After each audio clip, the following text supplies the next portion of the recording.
to the United stand. It is match day as Manchester United are set to take on David Moyes' Everton. Just behind me, if you can see it, we had some technical difficulties starting the show. I do want to start the show apologising. We are very sorry for being late. We are sorry, but we really wanted to get the background in for you guys. Honestly, the background here is absolutely insane. If you go and look on my Instagram, the United Stand's Instagram, you literally wake up out of bed, look out the window, and you can see the stadium in all its glory. The stadium is absolutely out of this world. But with the camera, with the lighting, we're on tour, we don't have the big lights. It's hard for us to set it up so you guys can see me, but then also see the background. But if you can see it a little bit, that is great, and it's fantastic, it really is. And Manchester United are about to play. Bryan Mbeumo, we're about to see his first minutes in a Manchester United shirt. Ruben Amorim has confirmed that. I just hope that he's playing alongside Matheus Cunha. That's what I want to see. Is he going to play up front? Is he going to play at the same time as Cunha? Is there going to be Cunha and Mbeumo and Bruno all on the pitch at the same time? That's what we're looking forward to see. Get your comments in. What would you like to see? We've got a slight update on Alejandro Garnacho. The guy needs his phone taken off him. Let's just put it that way. I mean, I don't care now. I literally see it and I just look at it and I think, the only person he's making look silly is himself. Like, that is it. So if he wants to like stuff about him going to Chelsea, that's fine. I hope he gets that move. I really do, because that means Manchester United get money for him and he's out of our hands. But there has been a little bit of news on that from Fabrizio Romano about Alejandro Garnacho's future and Chelsea hopefully beginning negotiations with Manchester United. The sooner he can leave, the better. And I want to talk a little bit about Ruben Amorim and some of the stuff he's been talking about. He obviously did a massive interview. He's done a few interviews over the course of the tour, and it's all starting to filter out. I've said it before, and I'll say it again.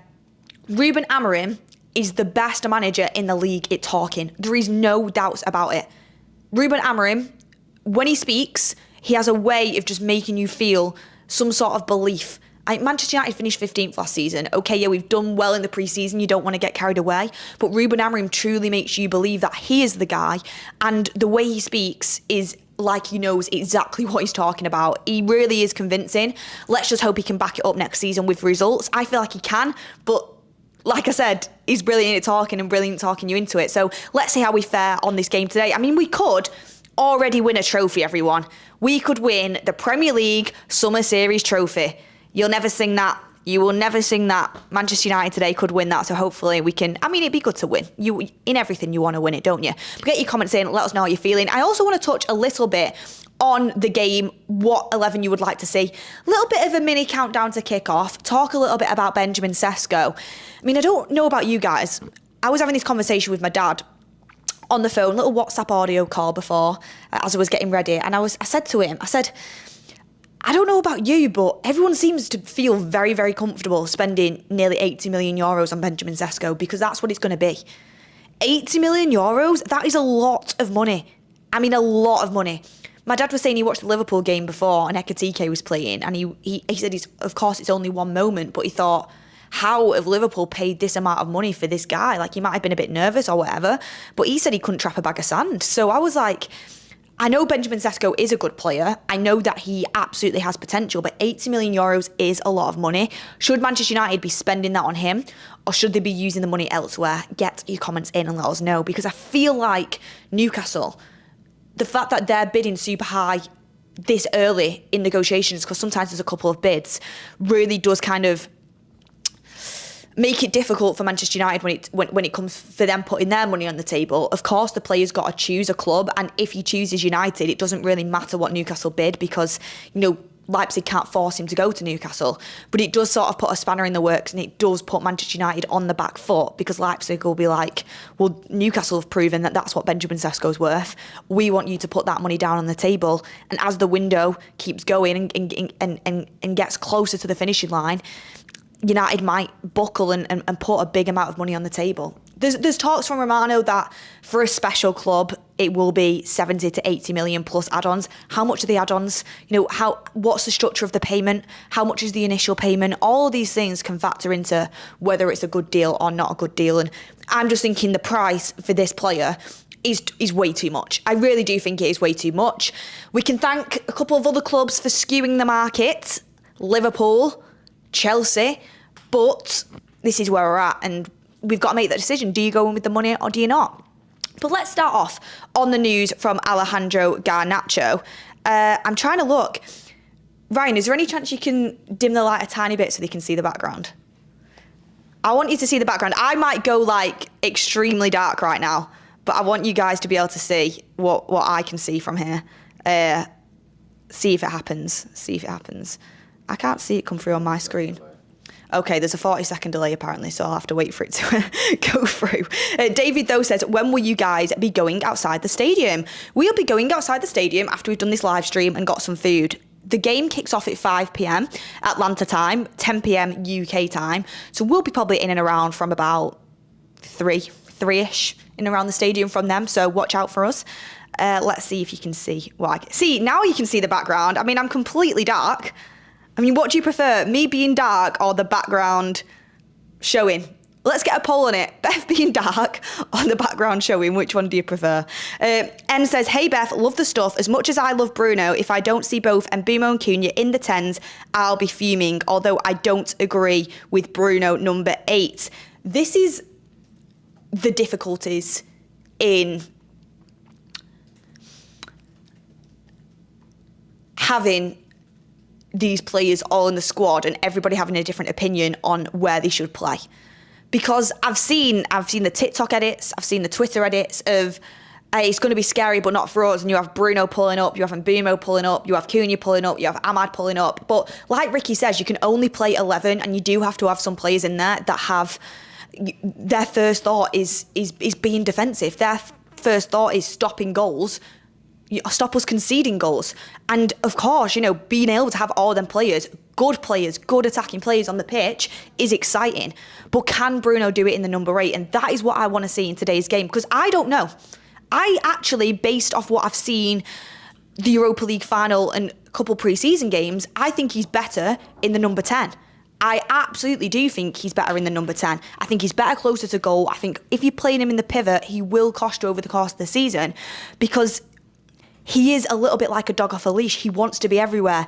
Potentially, that might calm down now. It potentially might calm down. Now he's not trying to do everyone's jobs for them, because we actually have competent players who can do them roles. But it's like when you're part of a group project, right? So you're part of a group project. We've all been there at school. And you don't get to choose the group yourself. You end up getting put in a group where the team is you're basically a one-man solo team. And you're in a position where you just know the other people in the group aren't going to do any of the work, and you're going to have to do it all yourself. And you don't actually trust them. They say, look, I'll do this section. You think, I'd rather just do it myself, because if you do it, it's not going to be as good as when I do it. So I think that's been Bruno previously. Like, it's part of a group project, and he doesn't trust his teammates to produce the work to his level. Now, when you're getting players in like Mbeumo and Cunha that are lifting the levels and are very good Premier League forwards, Bruno can relax a little bit and he doesn't have to start doing everyone's roles for them, because it's like you've had 2 group members, top of the class, that have just been added to your group, and you're like, finally, I've got someone else who can do the workload for me, and, I don't have to do everything because, they're getting 8 stars, like they can chip in a little bit. It's a little bit like that. A very long analogy. But that's what I'm excited to see about Bruno. If he plays with Mbeumo and Cunha, which I hope we get to see it in today's game, is if he plays as an 8, which I think he will, because what I've heard is that Amorim really does want to play Cunha and Mbeumo in the 10s. That's his preferred position for them, which is why he's pushing for a striker so much. Which is why United are entering the race for Sesko. It's why we're looking at Ollie Watkins. It's why it's our next target. Amorim wants a striker. I truly do believe that with Mbeumo and Cunha playing in the 10s, it will be Bruno in the 8. He keeps trying it, even if it's not always successful. Will it be more successful with Cunha and Mbeumo in front of him, who we know track back, we know will come and put a tackle in, we know cover massive amounts of ground, we know will work hard, have that work ethic, we know will go and win the ball back? Will Bruno be better there? Because that's what I'm thinking, that what Ruben Amorim's thinking is. We've not seen Bruno in the 8 with 2 10s ahead of him that are Ruben Amorim's ideal number 10s, players that can get forward and score goals and are massively exciting in front of goal, but also players who can track back. And we slightly saw it when Manu and Ugai played the pivot, when you had Bruno and Cunha is the 10s in that game. I think it was the game... What game was it? It was the first game in New Jersey. It was Manu and Ugarte. No, it wasn't. Leeds it was Casemiro and Bruno. It was West Ham. It was Manu and Ugarte. And you had Bruno and Cunha ahead of them, and there were two number 10s that were actually tracking back, working hard, winning the ball, as well as being creative going forward. And I thought it meant that Manu and Ugarte weren't having to cover basically didn't have to bite off more than they could chew. And they looked like a really balanced midfield, and I thought they played really well together. And I thought part of that is because they actually had number 10s ahead of them who did the work. So let's see. That's what I'm hoping for. I don't think Mbeumo's going to start because he's not even been in the squad yet for a game in pre-season. So if he starts, I'll be shocked. If he comes off the bench, I just hope he comes off the bench early doors and plays at least 20 minutes with Bruno and Cunha. I just want to see, I want to see what the dynamic is. I want to see how Ruben Amorim wants to set it up. And I feel like that's what everyone is excited to see, whether you're not going to be able to tell within 20 minutes whether it's going to work across the season. But you'll be able to see signs. You'll be able to see positive signs. You'll be able to see maybe little things that need tweaking because there's a few blips in there. But you'll be able to get the overall feeling of how it's going to look. And that's exciting, to be honest with you. That is exciting. And that's why you think about where's Manu's future going to be. And Ruben Amorim was talking in the interviews about how he feels like every midfielder we've got has a different level of pace to their game. And he's still trying to work it out. The vibe I got is he's not completely comfortable with our midfield options. United, I've been saying it for weeks now, we need to go for a midfielder. Whether we're going to be able to do that if we go and splash 80 million on Sesko, as in 80 million euros, I don't think we will. And I think we'll miss out by not getting a midfielder. And that's why I'm a little bit uncomfortable with the Sesko price. Because I don't think, no United fan will be able to tell you Amorim's nailed on midfield. But no United fan, I think, would be able to tell you they're nailed on midfield. Because I think my favourite midfield pivot is Manu and Ugarte. But I'm not having Bruno Fernandes on the bench. And I don't know how you guys feel about that. What's your nailed on midfield pivot? Could you decide it? Does it change game by game? Because I think it has changed game by game for a lot of people. And that, to me, shows we don't have one that is, the midfield pivot that is you can trust over a course of a season. And I do think United need to go into the market for a midfielder personally. We've got some more chats coming in. Thank you everyone for getting involved. We have Nimi I saying, "Hi Beth, going for both games. Hope to see you guys." Do you mean the both games at the Mercedes-Benz? Yeah. There's another game that is going on as well. So I think it's Bournemouth and West Ham will be playing. Will be interesting to see how they fare against each other. United looked better than West Ham. They looked a lot better than Bournemouth. So it'll be interesting to see how they go against each other.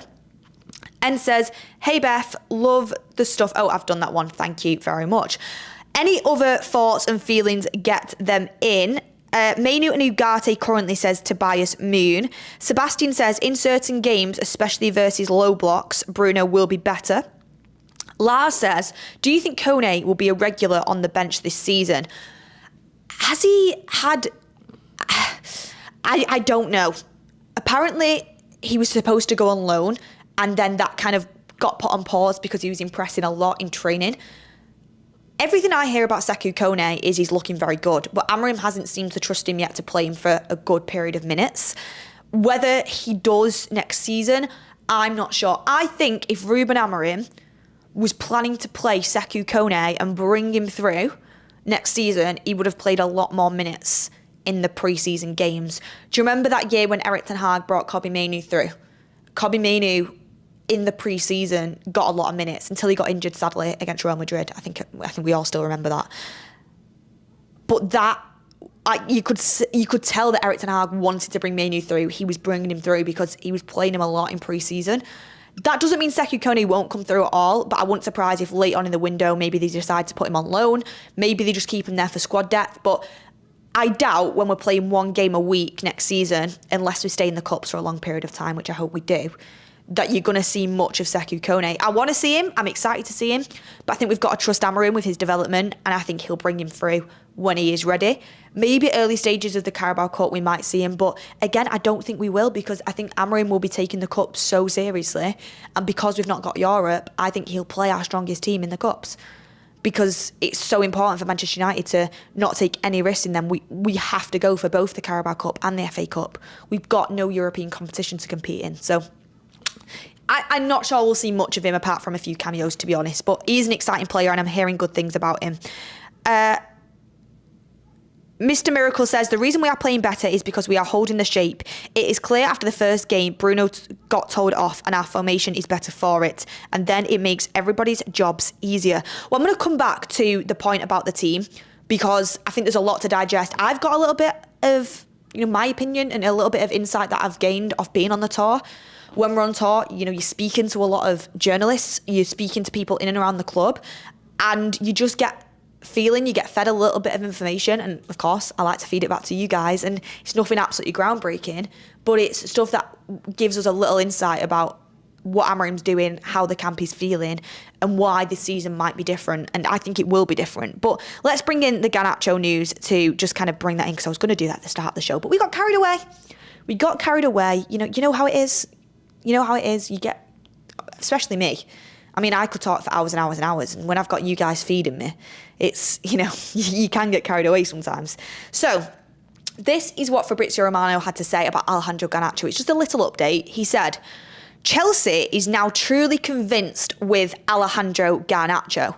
Personal terms will not be an issue, and negotiations with Manchester United are expected to begin soon this month. So, the reason why that's a little update is because previously we had Chelsea looking at both Xavi Simons and Alejandro Garnacho. It's not going to be either or. Both deals are separate. Xavi Simons negotiations have begun, talks have begun, but Alejandro Garnacho's just on the list. For a long period of time with Garnacho, we just kept hearing, he's on the list. And I was like, well, they've gone and got Jamie Gittins. They're now going and getting Xavi Simons. Like, are they just stringing him along in case their top targets don't work out and he's sort of their backup plan? Is that the case? It's like with Barcelona and Rashford. We heard it was Nico Williams, then it was Luis Diaz, and then all of a sudden you're agreeing a loan deal with Rashford. So Rashford, in my opinion, for Barca, and don't get me wrong, I hope he does really well. It looks like he's settling well over there. He wasn't their first choice. He wasn't. But they ended up going for him because Nico Williams didn't work out, Luis Diaz didn't work out. And I hope it works out for both of them, to be honest with you, because then Manchester United can sell him to Barcelona and get some money in next year. And plus, I think he's got talent which would be a shame to waste. With Garnacho, I thought it was a similar situation. They're going to go for Gittins, they're going to go for Xavi Simons, and if they don't end up getting their top targets, then they might go for Alejandro Garnacho. I was never truly convinced that they were really in that race, but now we have Fabrizio Romano saying that they are now convinced on Alejandro Garnacho. Apparently they've done background checks on him, and they're convinced his attitude's okay, and his behaviours won't be an issue or whatever. So if Chelsea believe that, great stuff for us. Brilliant stuff for us, because I'm going to be honest, guys, as talented as that guy is and the potential he's got, I was getting worried that we would struggle to actually shift him. Even though I think his wage is just under 100 grand a week, we bought him for 500,000. He is scored and assisted and played really well in some crucial moments for Manchester United, the FA Cup final being one that springs to mind. He's had a lot of minutes for Manchester United, who are one of the biggest clubs in the world. There should be clubs queuing up for him. But I thought we might struggle because of his behind-the-scene antics, because of the Villa shirt thing, because of speaking out against the manager after the Europa League final, because the fact that Ruben Amorim dropped him from the squad before the derby, because of the fact he's liking stuff on social media, not for the first time, multiple instances across the season, after the season, the latest just about him potentially going to Chelsea with Xavi Simons, even though he's still contracted to Manchester United. So it's not the talent and the potential that I thought was going to be the stumbling block. I thought it was the ego and the behaviours. I thought a club or a manager might look at that and think, I can't be bothered bringing that into my dressing room. Because I would. I'm going to be honest, I would. He's not Ronaldo. He might think he can be Ronaldo, but he's not Ronaldo. He's nowhere near Ronaldo. He's A young kid with a lot of potential that has done some really good stuff in a United shirt, but also has had a lot of minutes and not contributed. What I will say about him is there was periods of time where Manchester United players shied away and he stood up and always worked hard and was always available at every game. But that's not enough. You are getting paid by a football club and you are playing for the biggest club in the world. There's standards you have to uphold.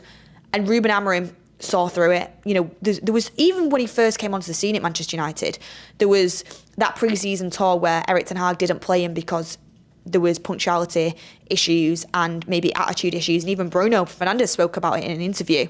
They got past that and they seemed to end up having a really good relationship and he became Erik ten Hag's go-to guy. But when someone shows you who they are, let them and believe them, is what I would say. From their first initial murmurings, although there was good times, and I would credit him for them good times, it's never really gone away. There's always been a hint of a like. There's always been, you know, something, whether it's a like on social media, whether it's speaking out against the manager, and there's always been something. So, and there's been periods where it's been good, and then there's been something's not gone Garnacho's way, and suddenly there's a like on social media or there's something coming out. So even with that Rashford Villa shirt, so many people at the time was like, I don't get why it's that deep. And I was like, if it was a United shirt with Rashford on the back, I wouldn't really be that bothered. But wearing a Villa shirt where a player has gone to because the manager, you know, has had an issue with them, it was just disrespectful. There's multiple things that have been disrespectful. So anyway, to get to the point, the fact that Chelsea are still willing to go in for him and take him, I'm very happy about. And there is a risk to it. There is a big risk. Alejandro Garnacho, potentially, under the right manager and the right leadership, he's still 20 years old. He might think, oh my gosh, what I've done is, you know, I've had some good moments fairs, but I need to shape up and I need to grow up. And Ruben Amorim even said it in his interviews. I don't baby these players. Some of them have babies. Garnacho has a son. I know he's 20, but he's an adult. He needs to act like an adult. And he might shift his mentality. He might go on to do really well at Chelsea. And, you know, there's some United fans that might say, we knew that we had it in him. Like, we should have dealt with him better. But Ruben Amorim's at the point in his Manchester United career where, like in the words of Luke Shaw, he cannot afford to have any stragglers. He cannot afford to have anyone bringing that camp down. And maybe Alejandro Garnacho was a little bit like the sacrificial lamb. I need to prove to this dressing room that there is no way that you will get away with anything like this. Garnacho was a big player. He had the Viva Garnacho who's playing every game. People saying he should have got the number 7. Gone. He was a fan favourite. Gone. And that proves to the dressing room there is no messing about. And he probably chose Garnacho to do that too because he doesn't really suit his system. I think as an out-and-out winger in a 4-3-3, he might do really well under the right guidance. What I'm trying to say is I'm not knocking his potential. He could end up doing really well. But I think Ruben Amorim needed to use him as that sacrificial lamb to the dressing room to show them any behaviour that doesn't uphold my standards for this club, you will be gone. It doesn't matter who you are. And I think you've seen that over the course of the camp. Like, everybody's super together. When the season begins and if things don't go right and we have a period of poor results, you know, true colours will show. But I do believe we've now got a group of players that will all fight for each other, all are humble and all know what it means to play for this football club and respect the rules and the standards that Ruben Amorim has put in place. So that's something that can massively affect the season. Okay, yeah. Have we got enough talent in there? Have we got enough strength in depth? They're all questions that you can ask, and I think that's a different opinion from everyone. But I do believe we have the right attitude and the right behaviours now behind the scenes, and that is important. And, you know, it was interesting that when Ruben Amorim named his leadership team, I was a little bit surprised that De Ligt wasn't in there. His leadership team of 6 was, off the top of my head, if I can remember, Tom Heaton, we know he's absolutely going to be in there. Harry Maguire, been the captain of Manchester United before, come through a lot of adversity. I can understand why he's in there. Bruno Fernandes, the captain of Manchester United, obviously he's going to be in there, and he just would not be right without him. Nusam Mazraoui, which I'm very happy is in there, because I remember when we spoke to Nusam Mazraoui before the Europa League final when they did the media day at Old Trafford, and he came across like a captain to me.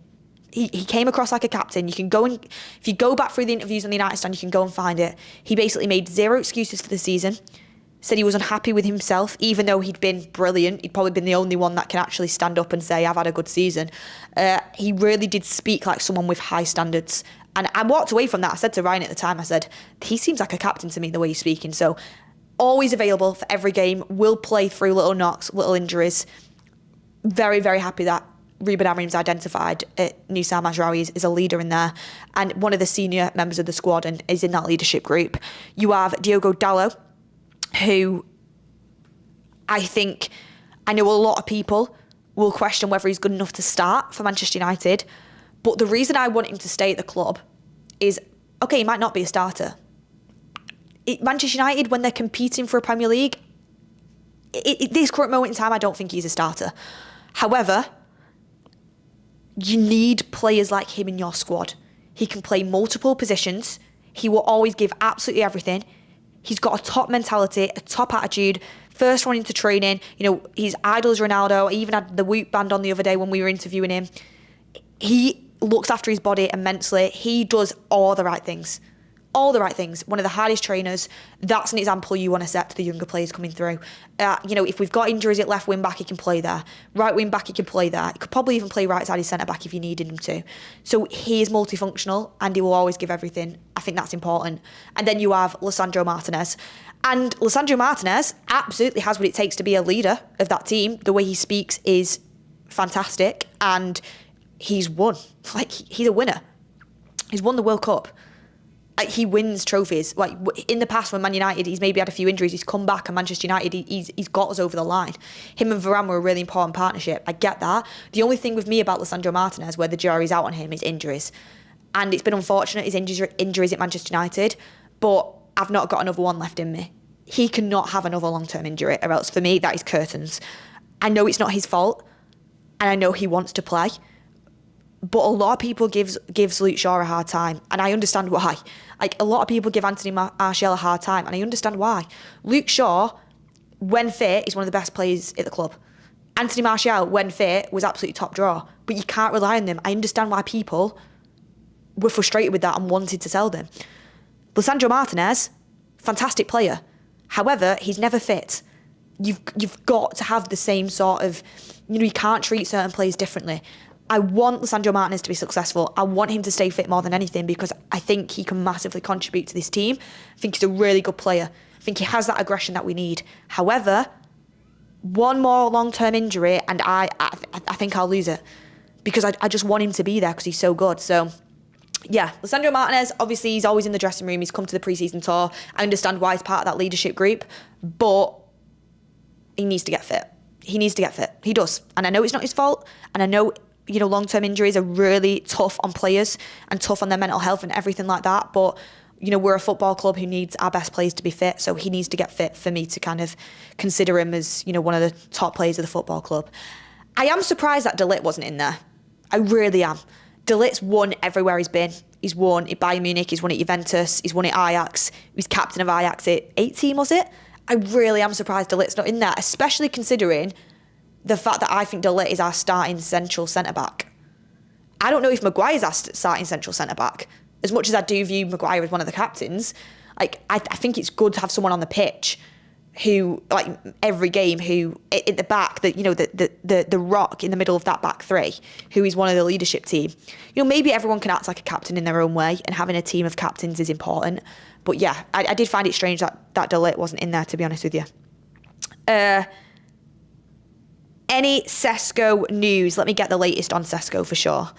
While I'm doing that, I'll read some of your chats out. Lewis says, I feel like it's also disrespectful starting players in the final who weren't available most of the season. Look, Ruben Amorim is the manager of this football club.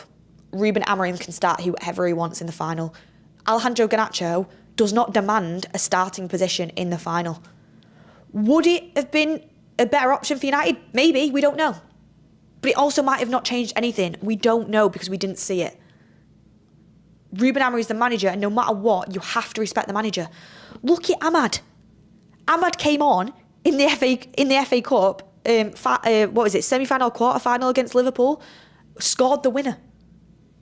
Came on against Liverpool then in the league for the last 10 minutes where we were getting beat, looks like the best player on the pitch. every time he got some sort of cameo by Ten Hag, he looked fantastic. He didn't see another game in the FA Cup. He didn't start the final. Okay, we ended up winning, so no one cared.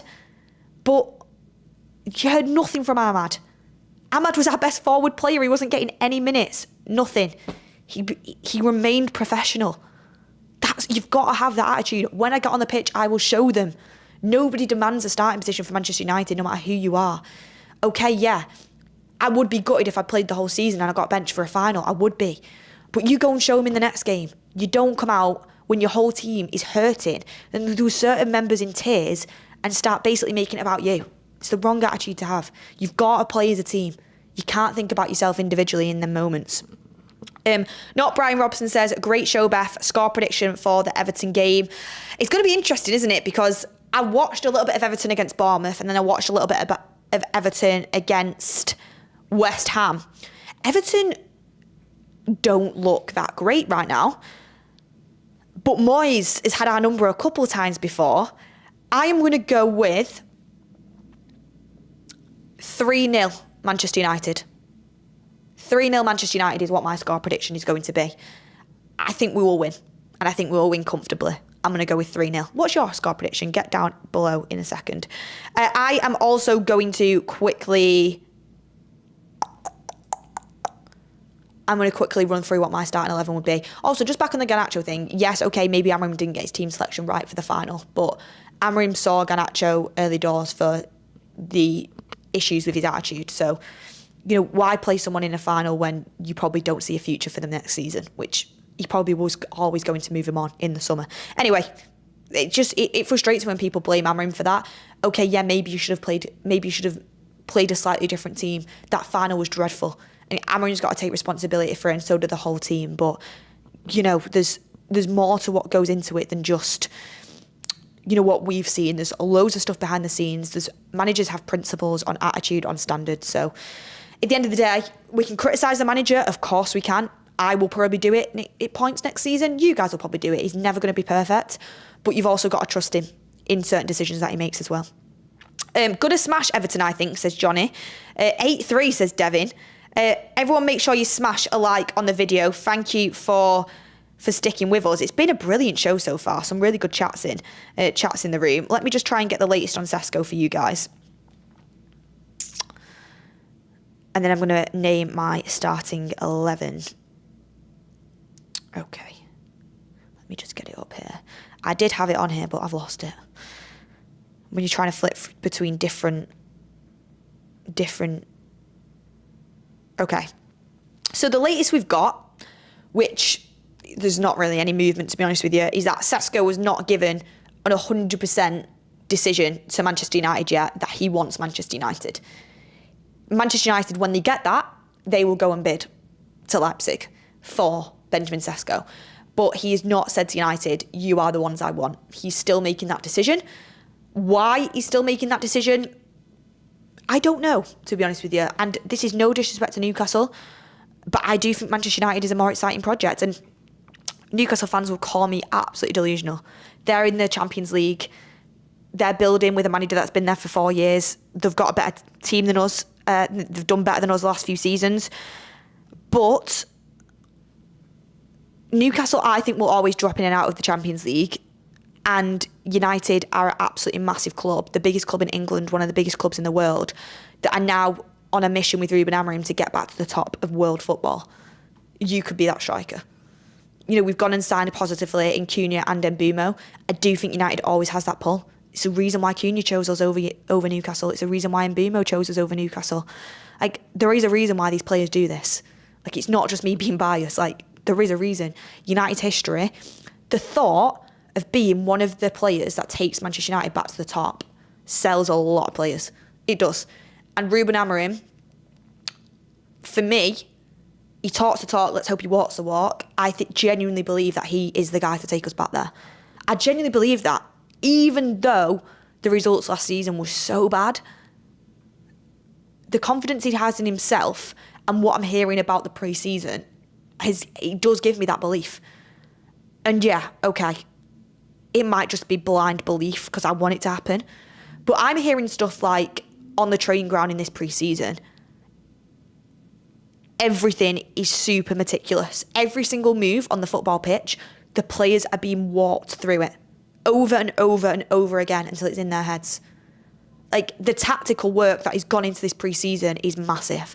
Everyone's talking about the fitness. Everyone's talking about, the fact that everyone looks leaner, lean FC, stronger. That started before the pre-season even began. Ruben Amorim sent them all away on their holidays with a fitness plan. And basically said, if you're committed to me in this club, you will follow it, and you have to come back to pre-season in this shape. And you will come back in this shape if you follow that fitness plan. Everyone had their own personalised ones. They did the work. Look at how Kobbie Mainoo came back. Look at how, look at how Casemiro came back. Look at how all the players came back in top shape. So in pre-season, they've been doing more physical work, of course they have, but Cunha's had fatigue. And Mbeumo's not been integrated yet. Because our squad, who Mbeumo and Cunha were fitter than, has gone away from the season ending with a fitness plan to come back in the right shape. And Mbeumo and Cunha's there, but obviously he's got a bit of fatigue from the training. And Mbeumo is there now. He's by the third game, he's going to be able to play some minutes to be at the level of intensity that Ruben Amorim wants from his team. That shows how long the physical work has been going on for. And then the tactical work, we're just hearing it is massively in depth. And the players are working on it and working on it and working on it and being walked through it. And he didn't have time to do that during the season. We had Europe, we had the Premier League. Then you have media days. You have about 1 million interviews to do. Then you've got rest days. Now, he's actually had time to work with the players. And I think you're seeing that on the pitch. You're seeing United reap the rewards of that on the pitch. It's only pre-season. I don't want to get carried away. But that is a difference that I've seen from this pre-season, is it generally does feel like it's not just a tour for commercial reasons. It's not just a tour so the fans worldwide can come and see the players. It's a tour that is actually massively, massively helped us get ready for the season, get these players in the right shape, and helped us work on our tactical work as well. Transform this team. And we've got to see it in the Premier League season, of course we do. But like Dallo was saying in the interview, from even the Leeds game in Stockholm to the game against Bournemouth, the improvement each game was visible. We were way better in the West Ham game than we were against Leeds. And we were definitely better in the Bournemouth game than we were against West Ham. It keeps moving up, and hopefully see that again against Everton. So yeah, let's see. I still think Sesko's overpriced, just to come back to that Sesko point. A lot of people saying he will go Newcastle, better run club and European football, says Georgie7. I wouldn't be surprised if he does go to Newcastle. Is it bad to say I wouldn't be that disappointed if he did? If we get him, great, I'll back him, and I think he's a striker that has potential, and I know he was Arteta's first choice and he is super exciting.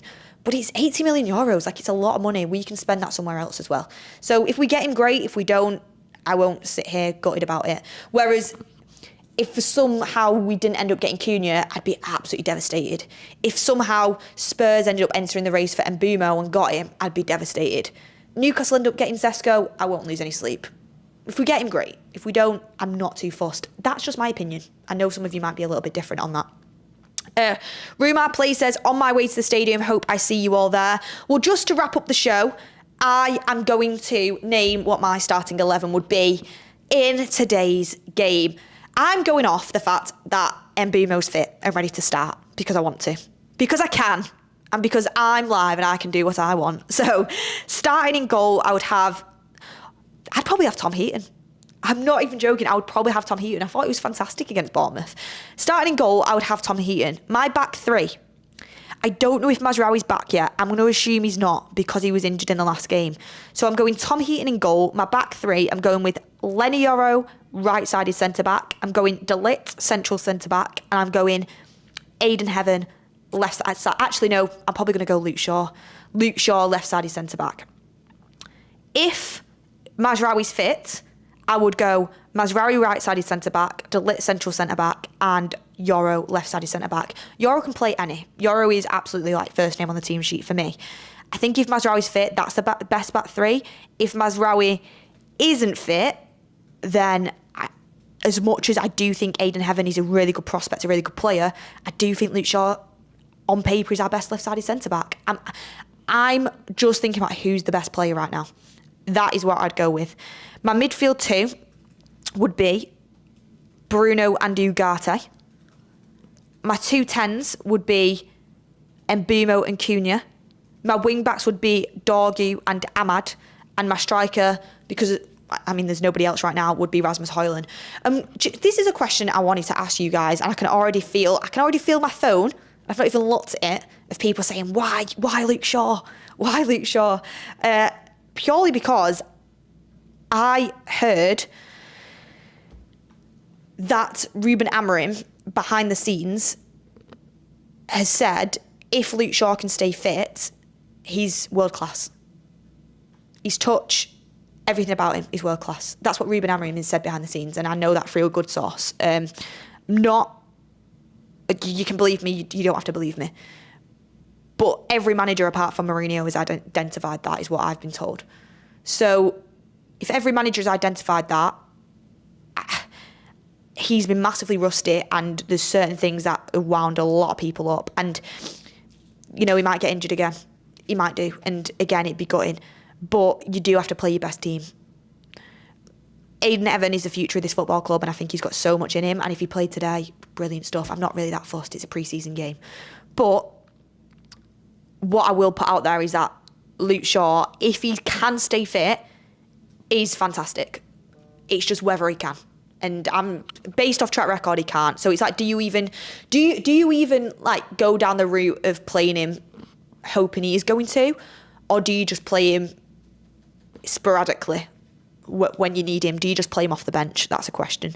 OTG says, would you take Alvarez from West Ham as a midfielder? Do you know what? I probably would. I think he's a good player. I don't think he'd be my first choice, but I do think he's decent. Anyway, guys, that would be my team. Who am I excited to see? Patrick Dorgu, because I think he's been player of pre-season. If he can continue that, brilliant. He's in my FPL team. 4.5 million. 4.5 million. He's going to be scoring and assisting, playing well, really high up the pitch. I'm very excited to see Patrick Dorgu. Obviously, Brian Mbeumo. Be very interested to see if Ahmad starts at wing-back or Dalot starts at wing-back. That'll be... It's really interesting how it's all going to happen with Cunha, Mbeumo, Bruno, Ahmad, Dalot, where everyone's going to play. Mainoo. Højlund, if he scores again today after scoring last game, does it change anything? I mean, that is not me saying it does. I'm asking you the question. He scored a good header in the last game. If he scores again, does it give Manchester United something to think about, or is it over for him? It's too little, too late. That's another question. So it'll be good. Again, Tom Heaton, for me, if we don't sign a keeper, starting keeper against Arsenal opening day, I think we should sign a keeper. Tom Heaton's obviously not the future of this football club, but if Anana's not going to be fit, I think Tom Heaton looked good against Bournemouth. Another chance to see him. But obviously the main thing is seeing how Cunha and Mbeumo play together, how that works with Bruno. It's going to be really, really exciting.